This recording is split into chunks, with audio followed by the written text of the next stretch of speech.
Hello learners, welcome to Unfold You, your favorite digital learning platform. This is Anju Sharma, your chemistry mentor. और आज हम करेंगे aldehydes और ketones के chemical properties का वो पार्ट जो कि इस चीज पे डिपेंड करता है कि क्या उसके अल्फा कार्बन पे हाइड्रोजन प्रेजेंट है। अगर अल्फा कार्बन पे हाइड्रोजन प्रेजेंट होता है तो जिस तरह के वो रिएक्शन शो करते हैं वो है अल्डोल कंडेंसेशन या क्रॉस अल्डोल कंडेंसेशन। और अगर उनमें अल्फा कार्बन पे हाइड्रोजन प्रेजेंट नहीं है तो हम पढ़ते हैं केनी-ज़ारो रिएक्शन और एक हम करेंगे इलेक्ट्रोफिलिक सब्स्टिट्यूशन रिएक्शन जो एक बेंजीन रिंग पे हो सकती है। So first is reaction due to alpha hydrogen. तो अल्फा हाइड्रोजन क्या होती है पहले वो बताती हूँ।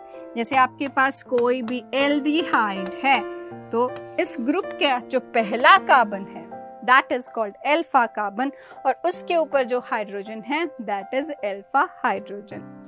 तो इसमें हम करने क्या वाले हैं, इसमें ये है कि दो एल्डिहाइड आप लेते हो और उन दो एल्डिहाइड्स को बेसिक मीडियम में पुट करते हो। बेस का काम क्या है, हाइड्रोजन एब्स्ट्रैक्ट करना। तो जब आप इसको बेस में पुट करोगे यहाँ से एक हाइड्रोजन H पॉजिटिव एब्स्ट्रैक्ट हो जाएगी और ये बन जाएगा CH2 नेगेटिव, राइट।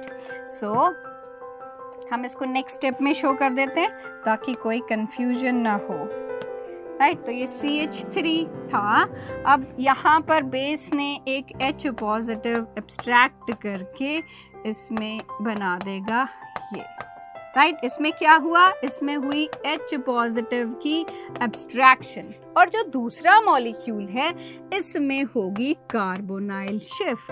मतलब कार्बोनाइल शिफ्ट के बाद this will look like this, C पे पॉजिटिव, O पे नेगेटिव। इस हाइड्रोजन को हम इधर ड्रॉ कर देते हैं, राइट।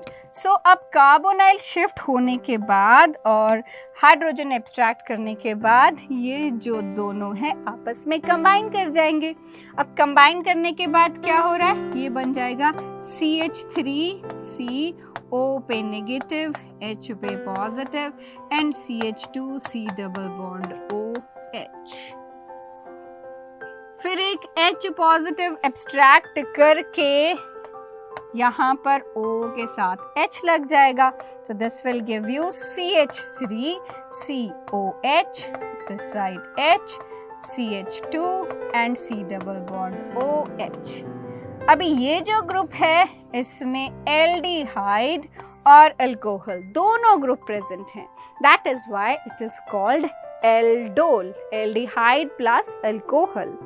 अब इसमें अगर मैं इस कार्बन और इस कार्बन का देखूं तो इधर दोनों तरफ ऑक्सीजन की प्रेजेंस होने की वजह से इस कार्बन का जो हाइड्रोजन है दैट इज मोर एसिडिक। मतलब अगर मैं यहाँ पर इस हाइड्रोजन को ऊपर ड्रॉ कर देती हूँ यहाँ पर ताकि आपको इजी हो इसको मेक आउट करना कि अभी जैसे यहाँ पर ये वाला हाइड्रोजन ज़्यादा एसिडिक है, हमने अगले स्टेप में इसकी कंडेंसेशन करनी है। अल्डोल तो बन गया, कंडेंसेशन मीन्स कि आपने उसको कॉम्पैक्ट बनाना है।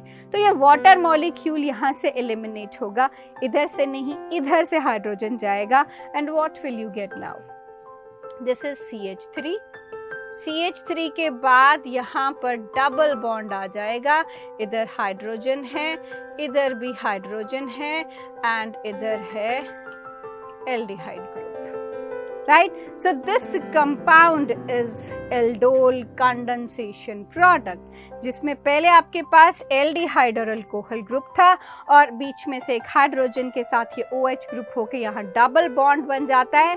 अब एल्डिहाइड के ये जो अल्फा कार्बन है और बीटा कार्बन है इनके बीच फर्स्ट और सेकंड जो कार्बन है एल्डिहाइड ग्रुप के बाद इनके बीच डबल बॉन्ड प्रेजेंट है। तो ये अनसैचुरेटेड एल्डिहाइड आपको मिलता है एल्डोल कंडेंसेशन में। So I repeat, you take two compounds, एक दोनों सेम है, अल्डोल कंडेंसेशन में दोनों सेम होंगे, क्रॉस अल्डोल कंडेंसेशन में दोनों डिफरेंट होंगे, ठीक है।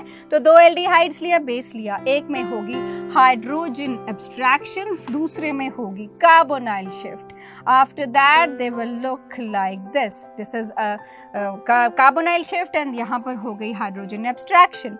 इनके कॉम्बिनेशन से मिला ये कंपाउंड और इसमें H पॉजिटिव इसने एब्स्ट्रैक्ट किया तो अल्डोल मिलेगा और वाटर एलिमिनेट होने पे अल्डोल कंडेंसेशन प्रोडक्ट आपको मिलता है.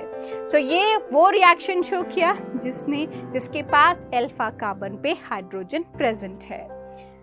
सो इट सेज कि द एल्डिहाइड्स एंड कीटोन्स, उनके बहुत सारे रिएक्शंस हमने किए, उनका एसिडिक नेचर है अल्फा हाइड्रोजन प्रेजेंट होने की वजह से और यही H पॉजिटिव के एसिडिक नेचर से बेस उस H पॉजिटिव को एब्स्ट्रैक्ट कर पाता है. राइट, ये आपके पास बेस ने H पॉजिटिव को एब्स्ट्रैक्ट किया और कार्बोनाइल शिफ्ट होगी और ये कंपाउंड्स आपस में कंबाइन कर जाते हैं. अल्डोल कंडेंसेशन, कीटोन भी इसमें कंबाइन करते हैं पर हम उसको कीटोल जनरल अल्डोल कंडेंसेशन जो है वो वर्ड यूज कर लेते हैं. तो जैसे आप देख रहे हो ये आपने इथेनॉल लिया है, 2 मॉलिक्यूल्स उसमें बेस डाला है और आपको प्रोडक्ट मिला है जिसमें एक एल्डिहाइड और एक OH ग्रुप है which gives you aldol and इसकी कंडेंसेशन होने पे you are getting this double bond with aldehyde. So this is aldol condensation product. Similarly, this happens with ketone also. Ketone में भी similar तरीके से आप इनको join करते हो और फिर उसमें से water molecule को eliminate करवाओगे, condensation product बनवाओगे. Then the name aldol is derived from the 2 functional groups, जैसे मैंने आपको aldehyde और ketone बताया था और water lose करने पे alpha, beta unsaturated carbonyl compound आपको मिल जाता है. Then comes cross aldol condensation. Cross aldol condensation is carried out between 2 different aldehydes. अभी 2 इथेनॉल लिए थे ना, अगर एक इथेनॉल एक प्रोपेनॉल लेते हो तो वो होगी cross aldol condensation. But condition यही रहेगी कि दोनों के पास अल्फा हाइड्रोजन प्रेजेंट होना चाहिए. जैसे कि आपने ये लिया इथेनॉल और ये लिया प्रोपेनॉल, बेस इसमें पुट किया है, आपको मिला ब्यूट 2-ईनॉल या मिला दिस कंबाइंड प्रोडक्ट 2-मिथाइल पेंटेन 2-ईनॉल और ये दोनों सेल्फ एल्डोल प्रोडक्ट है. सेल्फ एल्डोल मतलब जैसे अगर आपके पास एक इथेनॉल है और एक प्रोपेनॉल है तो क्या कॉम्बिनेशंस इसमें पॉसिबल हैं. हो सकता है 2 इथेनॉल आपस में कंबाइन करें, एक में कार्बोनाइल शिफ्ट हो, एक में से हाइड्रोजन एब्स्ट्रैक्ट हो, या दोनों प्रोपेनॉल आपस में कंबाइन कर सकें क्योंकि दोनों के पास देखो अल्फा हाइड्रोजन भी है, कार्बोनाइल कंपाउंड भी है. You can not restrict them कि नहीं इथेनॉल के साथ प्रोपेनॉल ही कंबाइन करेगा, you can not do that. तो कुछ भी कॉम्बिनेशन बन सकता है कि इसमें एक में कार्बोनाइल शिफ्ट हो गई, एक में हाइड्रोजन एब्स्ट्रैक्ट. अगर इथेनॉल और प्रोपेनॉल आपस में कंबाइन कर रहे हैं तो एक बार इथेनॉल में कार्बोनाइल शिफ्ट और प्रोपेनॉल में से हाइड्रोजन एब्स्ट्रैक्ट हो जाएगी और एक बार हाइड्रोजन एब्स्ट्रैक्ट होगी इथेनॉल में से और कार्बोनाइल शिफ्ट होगी प्रोपेनॉल में से.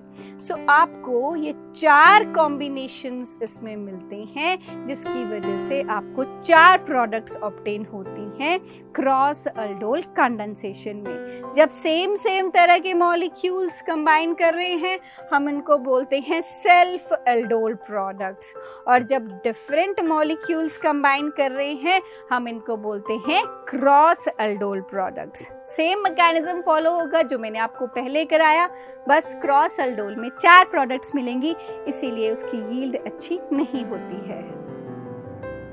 Ketones can also be used as one component for the cross aldol condensation. और इस केस में क्या होगा कि अगर आपके पास इन केस अल्फा हाइड्रोजन नहीं है, ऐसे केस में जैसे बेंजाल्डिहाइड के पास अल्फा हाइड्रोजन नहीं है तो इस केस में डेफिनेटली कार्बोनाइल शिफ्ट होगी और इसमें आपके पास अल्फा हाइड्रोजन है तो अल्फा हाइड्रोजन यहाँ से एब्स्ट्रैक्ट होगी. तो इसकी वजह से क्या होता है, अगर एक भी कंपाउंड आप ऐसा ले लेते हो जिसके पास अल्फा हाइड्रोजन नहीं है तो आपको सिंगल प्रोडक्ट मिलती है और इससे आपकी यील्ड भी ज्यादा होती है.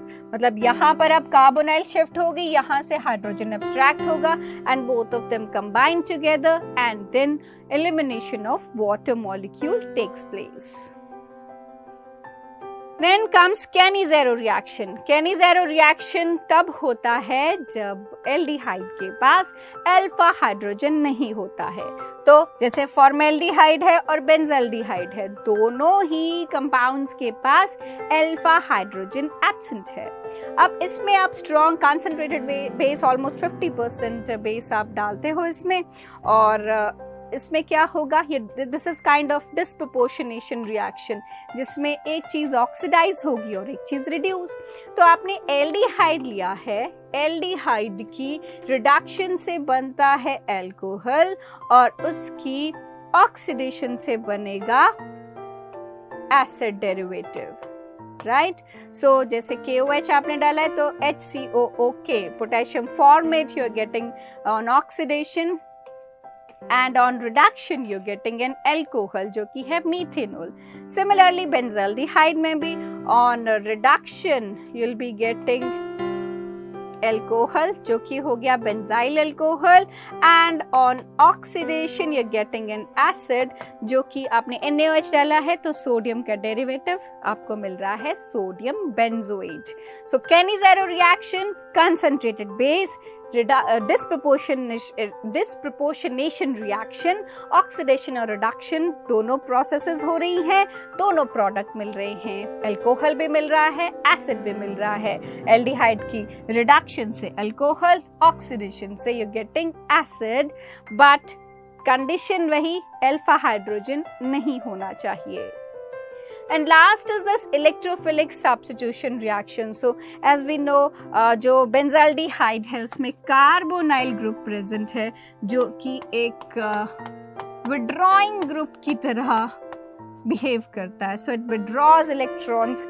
So जब रेजोनेंस आप देखोगे तो उसके टाइम पे जब आपको इलेक्ट्रोफाइल का अटैक कराना होगा तो वो लगेगा मेटा पोजिशन पे, ठीक है, क्योंकि रिलेटिवली आपको नेगेटिव चार्ज मेटा पे मिलेगा, क्योंकि ऑर्थो और पैरा पे रेजोनेंस में इसमें पॉजिटिव चार्ज ऑब्टेन होता है। सो जब आप इसका रिएक्शन करवाते हो, सो बेंजल्डिहाइड में जैसे आपने नाइट्रेशन कराया तो NO2 पॉजिटिव किधर जाएगा, NO2 पॉजिटिव जाएगा मेटा पोजीशन पे, क्योंकि वहीं पर आपको रिलेटिवली नेगेटिव चार्ज ऑब्टेन होता है। So this was all for this part. आज हमने किया कि जिन एल्डिहाइड्स के पास अल्फा कार्बन पे हाइड्रोजन प्रेजेंट है वो शो करते हैं aldol condensation. Similar aldehydes aldol condensation, और अगर डिफरेंट एल्डिहाइड्स होंगे that is called cross aldol condensation. और जिनके पास अल्फा हाइड्रोजन नहीं प्रेजेंट होता वो शो करते हैं कैनिज़ेरो रिएक्शन।